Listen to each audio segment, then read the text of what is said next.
Alrighty, everybody, welcome to Ask a Puppy Trainer Show, episode 167.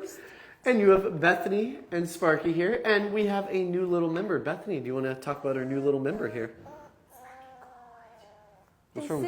This is Frankie. I don't know if you can hear the little grunts and groans. I'm not sure Frankie's going to last too long.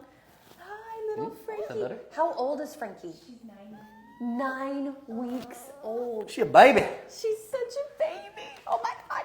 All right, now you got to take her out. You got to show them this little thing. Not yet. I will. Not yet. She just peed on herself. She's calmed. She's calmed down since I've done this. It actually is cold in here. It is pretty chilly in here. She was wiggling pretty quickly. So adorable. Oh, I'm sorry. Is my hair bothering you? There we go. I don't mind if I eat it though. Oh my God. All right. Do you want to start with this one, or do you want me to start with a different one? It's so tiny. Talk about having to build food drive because of how small these Yorkies and some of these and they're very used to being held and coddled, so you got to go a little bit above and beyond with your food drive in order to balance the amount of affection we give to training. It's true. And all the blocking and all the balance training that we talk about, it is more challenging with these size of dogs. Yep. Because they basically live at our level because they're so small, we don't feel safe with them like even moving around on a leash in our home. But that's problematic. They need to be down on the ground, and we got to be careful and shuffle your feet more. All right. That's what we've been doing for a day and a half. Shuffling feet. Shuffling feet. Oh, you're so cute. So, she has a lot to say too. I can hear her. All right. I think we're coming out of the jacket now. All right. Tuck her into the crux. All right. So cute. Show her to everyone. So cute. Oh, Sabinia. So cute. Bye, Frankie.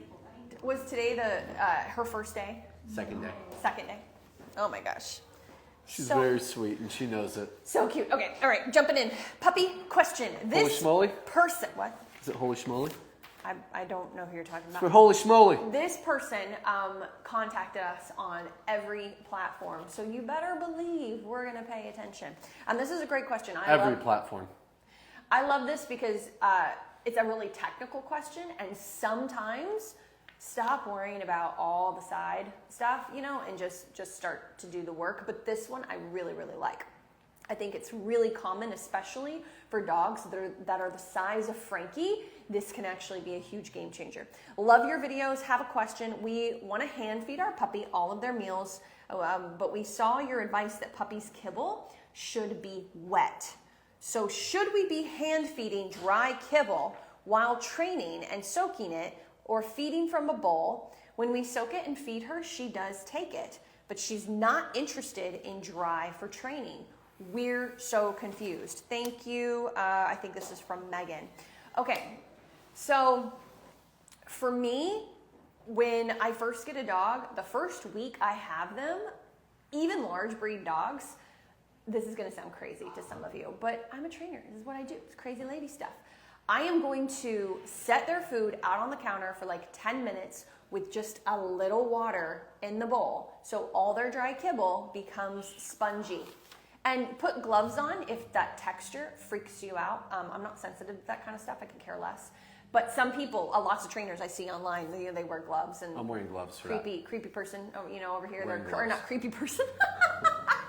Also creepy person. But no, some people are creeped out is what I meant to say. Sure, pal. Sure. Good recovery. Good recovery. Some people are creeped out by touching like meat or roast chicken and stuff like that. So I get it. But anyway, just soak it for a few minutes before training. This does mean you got to plan ahead a little bit. That's what I would do. If you want to keep it in the fridge overnight, put like a little bit of meat in there. You could put like a little bit of roast chicken in, like just I always heard about bone broth. Just a couple pieces and just the tiniest bit of water, like in a bag. And in the morning, when you do your morning session, everything will be spongy and it'll smell like chicken, which is great too. But anyway, that's just a side tip if you're trying to build a food drive.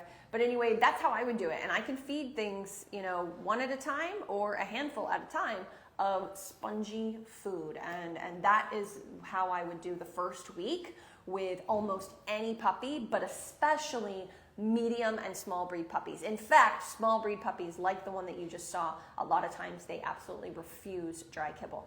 Now, If you are doing, say, a 5-minute training session, that's all you have time for. Even if you're doing handfuls of food, they don't even eat all their food. As long as you've got good food drive, go ahead and feed the rest of it to them in a bowl and add a little bit more water to it on top of that. That would be my suggestion. You can also put the baggie with that kibble, the wet kibble in it, inside of a training pouch. Damp. So you're still holding it damp. You say damp? Damp kibble. I don't like that word. Wet. I'm gonna go with wet. I don't like damp. It's a gross word. It's like moist. But put the pouch on your hip, and you can put the bag in your pouch still. No problem. So you're still wearing it like a training session. It doesn't have to be like you're holding the bowl, grabbing a couple pieces at a time. I've seen people do that before. The bowl is very distracting. I do that sometimes. When it's first thing in the morning, I haven't had coffee yet, and I have to work a puppy. What do you mean? You're not wearing your robe from our videos? I just do. No, I totally am wearing my robe, and I just do it out of the bowl. I'm not kidding. I'm not kidding. But you also have a lot more nuance of how to redirect away from the bowl to the hand. I know. Don't do the bowl. It is harder. But put it in a plastic baggie, and then put that baggie in the treat pouch is great advice on top of it. Do you want to do one of your questions before I go into mine? All right, this is from Clara. 5-month-old Cavapoo stopped eating 3 times a day. He will only have breakfast and dinner. Is it normal? 5-month-old is a bit early, but yes, it is normal. A lot of dogs at 8 months old, I actually advise owners to stop feeding that middle meal. And that doesn't mean that you eliminate that nutrition from the diet. You just have to kind of split it between your breakfast and dinner. But you also have to ask yourself, how many calories does my older 8-month-old dog need? Which, by the way, isn't really a puppy anymore. It's more of an adolescent dog. So it's like your 16, 17-year-old human kid becoming an adult. So they don't need as much calories if they're not moving as much. So you get them on a maintenance diet, which is a different number on the back of your dog food bag. Yeah. So if they're in puppy growth, that means they're running around all day long, like using a lot of energy. They need calories to balance that. But if they had an older dog diet, or if they had hit an older dog temperament and the energy's lower, make sure your diet reflects that. I would just add to that if you have like a Mastiff or a Rottweiler or some of these really large breeds, then I would still be doing 3 meals a day because you're having to space out so much food. But basically, if you're not feeding 4 cups of food a day, cut it down by then. What if their dog won't eat? So the original question is, what if he stops eating lunch? Oh, well, yeah, that too.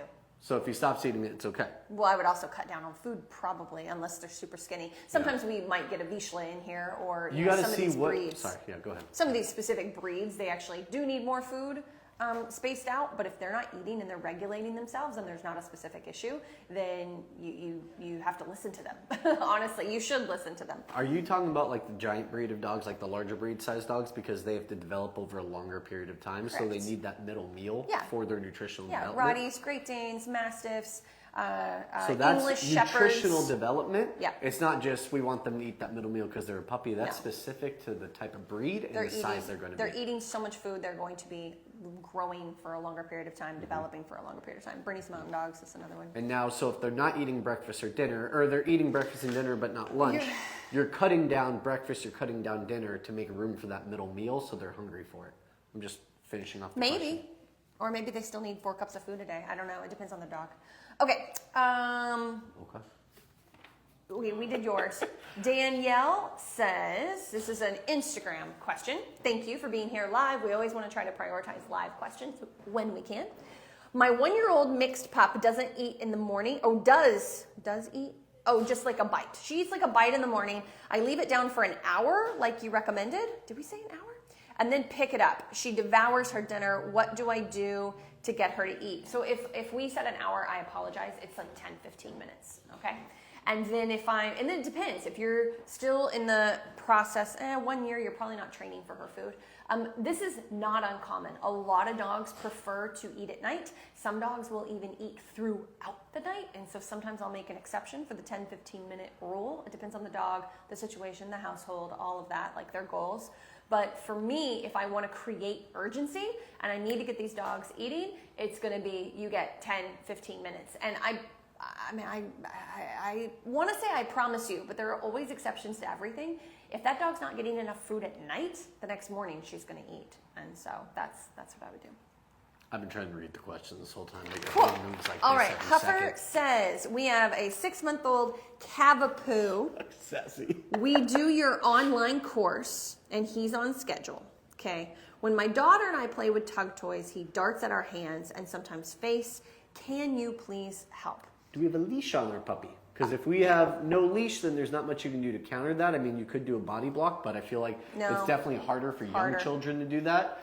Yeah. If I have my dog, we're on leash, we have our toy. When my dog starts playing, I also want to think about the level of play. If my hands are moving quick, I'm building drive and I'm creating intensity. I'd probably just, and this, I'll be honest, I just want to talk because I've been talking like 5 minutes, but this is more Bethany's field. When you move your hands slow, you're going to minimize the amount of drive you have. If the dog is already driven, then you can move a little bit slower and get the dog following. But here's the important step. You got to have a drop in there somewhere and some kind of sit with a break in play. So this would be my method. I have my leash, I have my toy. My leash has no pressure whatsoever. My arm is down and loose by the side. But the minute I'm ready to do a drop and I lift up my toy, bring in my elbow to my ribs, but I feel like my dog is munching closer to my hand, trying to eat up more of that toy to lay claim on it. It's like, I feel like it's almost like a dominance thing too. They want to make sure they're in charge of the play, so they're getting closer to the hand to get you to drop it. It's instinctual for some. Yeah. I'm going to do pressure up and away while also holding my toy, and I'm going to freeze. So I'm not pulling them apart. You could hurt the teeth. You could pull out teeth Just and stuff. hold. Up, hold pressure, firm. hold firm, wait. And then eventually, you say wait same time. Yeah. You say, I thought we were going to do it again together. No, I'm done. Okay, wait. Damn it, Bethany. You got me to drop an F-bomb on live. Son of a gun. You wait. Don't look at me like that. I hope her daughter's not watching. You wait and you hold, and eventually they're going to let go of the toy. The minute they do, bring the toy to you, but that leash pressure is going to stay the same. If they're already motivated to jump at your hand or your face, you can't release that pressure yet until you get a moment of them going, and they just kind of rock back to a sit. Slowly relieve the tension. I'm willing to bet you it's not done yet because I think they're going to go right for the toy when you release the tension. And if they do, lift up and away again and hold. And you're waiting for that moment to where you can give slack. They take a breath and they actually allow their body and mind to mentally settle for a second. And then I'm going to give the break and release the toy again. But when I hold my toy, I'm not holding with one hand. I'm holding it on both sides. And I kind of twist in my hands, so I provide a little loop of the toy outside my hands. It's much harder for them to jump forward and bite my hand because my hands are virtually behind the toy as it's looping out in front of me. So it's easier for them to grab, get purchased. Do you want to add to that? Yep. That's my style. So if the food drive, like for plain kibble, doesn't trump the toy drive, behind your back have a bait pouch, treat pouch. Treat pouch. And once they have a really good grip and you do the elbow tuck, because I'm assuming you're doing all of that and the waiting, make sure your toy isn't higher than the spine or they will jump up to grab it. And that's usually with force. So it's even, and then place it in front of their nose. When they drop the toy, say, drop it, you don't have to right away, like just get into a groove first, but the goal is to be like, drop it and then sit, don't give it to them right away. Or at least I wouldn't if I had this pushy of a dog. I would rainbow lure them into a sit, pause, give them a piece of food, show them I didn't have any food, and then try to get them into the toy again. And I would do this, but once they latch on, I would move more slowly and smaller movements, not bigger movements. That is one of the nicer ways to do it. It doesn't work with every dog. I'm going to be totally honest with you all here. If I have a dog going for my face, I'm like tug, tug, tug, tug, tug, and I go, hold, drop it, and they do drop it, and then they go up for my face. My hands are coming up. I mean, they just are. And the dog probably won't do it again. Just to be honest, most dogs won't do it again. Call that Bethany tough love. and then you keep getting them into it and drop it, and they learn context, and they start to get it. My question is, I don't know how old your little girl is. If your little girl is not around, what does tug look like? Because I could be totally wrong. She might have a better energy than you. I come across plenty of 6-year-old kids that are calm and controlled and focused, and then I come across others that are like, and the teeth get on me and they're like, get on them and they're like, oh! And those noises and that jumpiness fuels the fire of these puppies like you won't believe it. And they can't do it yet. The fake cry doesn't work for every dog. It doesn't work for a majority of them. That's where the dog nips you and you're like, Arr! And you yelp. I know you've heard of this cry. Yeah, but kids aren't doing that. No, but when their hands go back, it sounds like a fake cry. It I sounds don't- like a yelp. The little mini scream, What that is you're going to amp up your dog. I'm sorry, I think you're talking about something different. I think you're talking about when you go, it's like a sudden, sharp startle. That's not what kids are doing. I think kids are doing that all day. If they get their fingers nipped, I think they're doing a loud yelp and then pulling their hands back instinctually. No, they're doing. But anyway, more whatever experience it with kids is, than I do, so. whatever it is, it could be either. It could be either, and a lot of times it just doesn't work. We can sit here and argue about it all day. I'm sure Are you some. sure? I'd love to. I'm sure some kids do what he said, but not crisp, clean, and then going stoic, which is when trainers say to use that yelp. That's what they mean. Anyway, so if It doesn't work for most people. so try that, see if that helps, not having her around, just to be honest, to get it crisp and clean first before bringing her into the mix, or maybe she has a better energy than you. So just kind of pay attention to those things, because those really, they just make a huge difference. I have one more thing that I want to say. This is for everybody, and it's really important, and it's a really hard thing to do. I myself can't always do it, but I do want you to kind of keep it in mind. If I'm dealing with puppy teeth, and I'm dealing with a dog munching up, and they start to get my hands, I am gonna channel my ultra toughness of like, I'm fine, suck it up, I'm fine, because having no reaction takes the steam out of that so immensely. And freezing up, because you're trying to get them to drop it, so you do a freeze and you do a hold. Freezing up is so powerful with most dogs. It's the moment you get in motion again and they're like grabbing and catching you, that's a little bit harder. But when you're working on that drop it and they get you, channel that toughness. Because if you do that over the course of a few days and you're much more stoic and calm in general when it comes to fetch, it's going to help you tremendously with a pushy, snappy, nippy dog like this.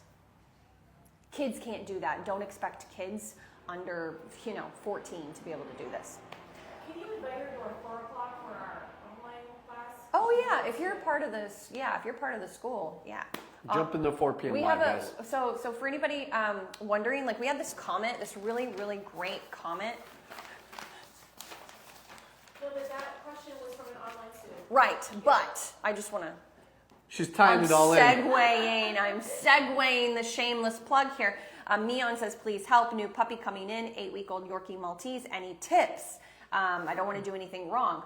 We have about 10,000 tips. And so that you are perfect for our online school. And part of our online school is you actually get one-on-one time with us. If you would like to see more of us, I can't imagine everybody does. But for those of you that do, at 4 p.m. every Wednesday, it is one-on-one, baby. It's a Zoom, and it's people being able to come and talk to us one-on-one and dive into these issues or questions that you have. So please, I invite you to do that. You want to do one of your questions? I got one all dialed up. All right, Mia, my dog won't go to the bathroom outside, but when we go inside, she goes to the bathroom. Please help. Aww. Okay, we got to get you on a schedule. That's your first step. So your dog It's TikTok, doesn't right? I don't know. Your TikTok? My TikTok or Instagram? Yeah, you tell Howdy. them. You tell them. I don't know if you can hear that. A horn was going off outside. We like to talk back to the horns because I think we're dogs sometimes as well. All right. You're weird today. You know I that? know, I'm on. Really super weird on. today. It's not going to stop either. So I you don't- better I- accept I it, let it don't go, know- and move on, I don't know or that it's I not would, I going to don't go know that I well. would call it you being on. I just think you're weird. But go Yes. Ahead. But go ahead. Fighting brother, sister, fighting knives today. It's weird. I wanted to slap that phone out of her hand so bad right now. So I swear to you I did. All right. We got to get you on some kind of schedule, guys. So that might mean dogs in the crate for an hour, 30 minutes, hour and a half, whatever you choose them to do. And then when you bring them out of the crate, the reason that we even do the crate is we need to teach them where and how to hold their bladder to create the need to want to go. The need and want to go. So then when I bring them out of their crate, I have them on leash, I take them outside. I pick the spot that they're gonna go, but it's usually a spot that they've gone before, so their smell is there, they're comfortable with it. I walk them over, I say go potty, or sometimes it doesn't do anything, so I just wait for them to go potty. And the goal is that they start sniffing the area that you're in. It's even okay if you spin a little bit to motivate them to kind of move from one spot and get sniffed again, but I don't spend more than 2 to 3 minutes out there. And I'm gonna give you the basic version, and then Bethany is gonna give you the troubleshoot version. The basic version is 2 to 3 minutes outside for the potty. If they do not go, that's okay. They probably got distracted, maybe they didn't really have to go yet. Take them back inside the crate, put them in there for about, what was the age? Oh, we didn't get an age. I didn't get an age. Under 4 months, about 5 to 15 minutes. Yeah. 4 to 6 months, 10 to 15 minutes, 10 to 20 minutes. 6 months or older, I'm doing 15 to 30 minutes, roughly around there. Like that's my time frames I usually use. And then I'm going to put them back in the crate for one of those 3 time frames. And then I'm going to take them back outside on leash. The on leash is very important. That's what gives you leverage to keep their focus. And then you take them out there, you give them a second opportunity to go potty. And this time they go potty for you. Good pup, good potty. Then you can bring them in for free time. A lot of the issues that people have is that they walk large spaces outside. Every new 5-foot square you pass, your dog has new smells. It's like a new portal to another universe. They're going to start sniffing around, and they're going to get distracted and not be able to go potty. You're trying to help them focus on a job. They are out there performing a job. I'm probably not even going to let them play outside after they go potty because I actually purposely want to bring them in to create that connection of you are outside for potty and then you're inside for your free time. And then I might bring them out there later on if I do want to play with them outside. But I need that outside area to mean one thing when you come out of the crate. Potty. Just potty. Yep, just creating urgency. It really comes down to that schedule and that, so important. That pattern of going back and crate and waiting. And then the only thing, if he said it, I just missed it, is let's just make sure that we're watching the water intake. There's no free water. You're giving water every time they get their out in crate. And then if you've worked with them, they can have another chance at a little bit of water. And then no water 3 hours before bed. That's where you need to start. I have a really fun one. Let's see. I have 2 5-6-month-old labs. How do we stop the nipping? Yeah. Oh, Brittany. Oh, Brittany. Poor Brittany. Okay, so. You have 2 of them too? Say 2 of them? Two. 6 months old, so maybe litter mates? Yeah, I'm not going to go into littermate syndrome, but I would like you to Google it, and bless your heart if you haven't heard that term before. Strap in and get ready. All right, Isn't bless your heart an insult? No. Oh, that's what Southern people tell people. It can be. Bless your heart. But it's not always an insult. Kimberly told me it was. Okay. It can be. Oh my gosh. I cannot even believe we're talking about this. Bless your heart, okay? Bless. Is that a compliment? No! Oh my God. Moving on. See, these poor people. These poor people. Brittany, I'm trying to focus here. So I will give you like a little tidbit. Just littermate syndrome is just they will always care more about each other than about you or anybody else in the house, making it virtually impossible to have any influence over them when they're together. Okay? So I'm sorry about that. But you may not have it. You may not have it. No. She's totally got it. I know. Shh. Okay. Let her read it. So one of the ways to combat this is they need a lot of separated time. I would have them in separate crates, in separate rooms, or at least separation in between them. I would bring them out at separate times. I would be practicing that right away. One dog has crate time while the other dog is out working with me, working with the family, and then switching like halfway through the day. I would be doing that for 3 to 6 months since you haven't gotten an early start on it, if I'm assuming that you haven't gotten an early start on that. Foundation is everything when it comes to nipping. We're absolutely going to give you some advice on the nipping, but to be honest, if you cannot put a 6-month-old dog, one of them should be able to be in place, like go to their dog bed and lay down while you're working the other 6-month-old dog. And if that's not happening yet, then the advice that we give on the nipping is only going to help so much. The foundation work has got to be super solid here, like the impulse control, them not just feeding off each other and then taking advantage of the family and feeding off of energy. So for me, I would slow everything down dramatically in the house when these dogs are out, even one of them, but especially if both of them are out. I'm moving slower. I'm moving more methodically, more with purpose, for a reason, even just going from the kitchen to the bathroom to the living room, because I'm stopping, checking in on the dogs, making sure they're not following me around, making sure they're calm before I go from one place to the next. All body language, all energy, slowing everything down. And then if they come up to me, I'm not petting them, because then I'm just reinforcing the craziness that leads to the nipping. I'll pet them when I call them over to me to be pet, or I go to them to pet them when they're calm. Do not reward them coming up to you, putting their head in your lap, and demanding attention. And being oh so very cute. Because then they're giving you the commands, and so you're never going to be able to We're stop. basically taking obedience commands from our dogs. Human pet, good human. Yeah. I'm done. Let me show you I'm done by nipping you. Okay, now we're good. Which means they would never listen to you for anything, let alone something like nipping. Get a leash on the dogs, and so they're dragging around leashes. I know that labs are huge chewers. You could go get a thin chain leash. This is only when they're supervised, of course. Cut the end of it off. They always have some sort of leather strap. piece, yeah. Cut it off.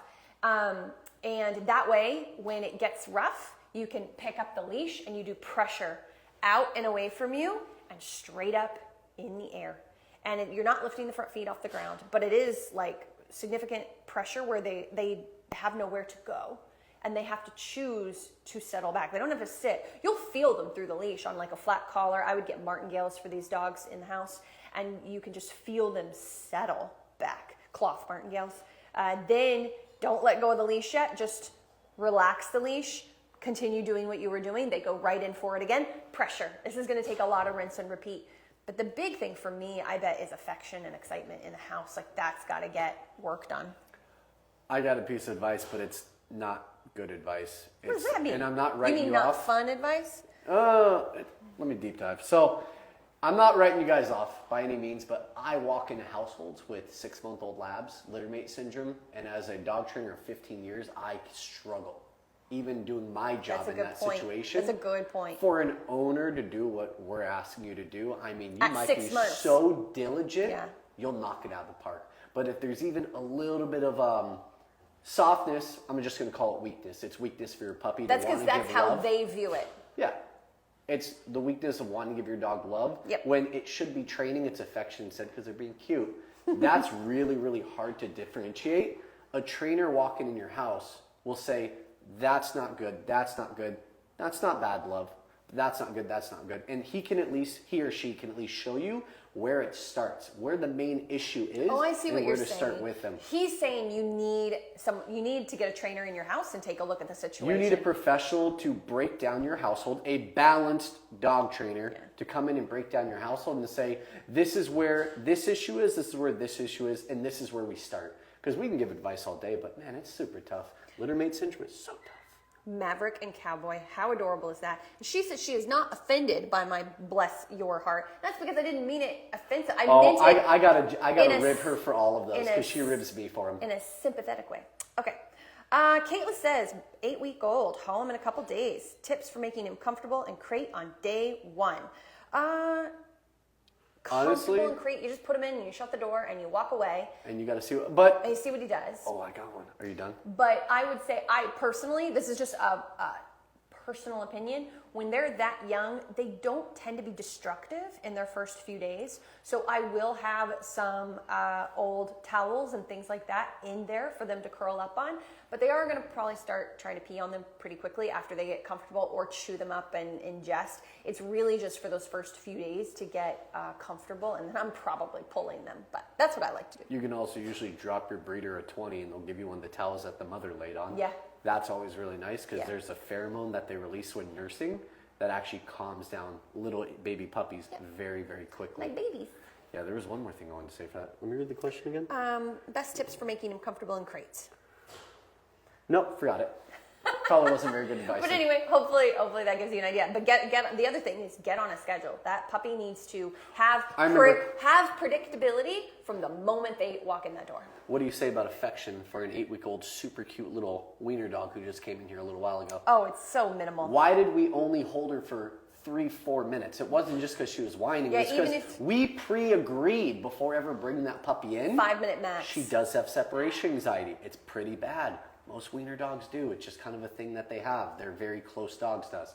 We only were going to do 5 minutes because we already knew we would have ruined her in the crate, in our crate room, simply because we give her 5 minutes or more of affection. So we minimize that affection to maximize her comfort in the crate on her own. That's it. I'm done. I love this one, and it's going to be short, I swear. Madison, we were late. Madison says 10-month-old Yorkie is not going into his crate for his mid-morning nap like he used to. Seems to not be tired around that time anymore. He does more crate time later on in the day, though. Okay, so I'm totally fine if a dog isn't doing crate time in the morning anymore, and they're really good in the house. Like, it's not an issue.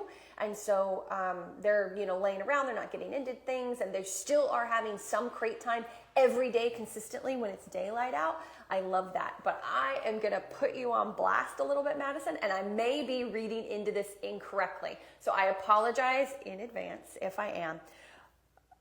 My Yorkie, is it okay that my Yorkie is not going into his crate for a mid-morning nap like he used to? This sentence is confusing for me because it sounds like your Yorkie has the choice. I'm so confused. Don't look at me, Bethany. I've already been mean today, We're apparently, teasing so you. I'm going to let sorry. you be mean now. I'm so sorry we're teasing Tell you. her you're going to bless her heart. But no, see, okay, God, I'm not going to get into this. Okay, so because I need to be quick. So I actually do have an issue with the way that sentence is worded. It could have been completely by mistake. Maybe you do have a schedule, and if you say crate, the dog goes into crate, end of discussion, and you didn't mean to word it that way. However, she's assuming that dog decided whether it was going to go in or not, which is not okay. It's not okay because it's the way you're looking at the issue, the potential issues with your dog, that they don't want to do it anymore. Like they just don't want to. That's problematic. It's her.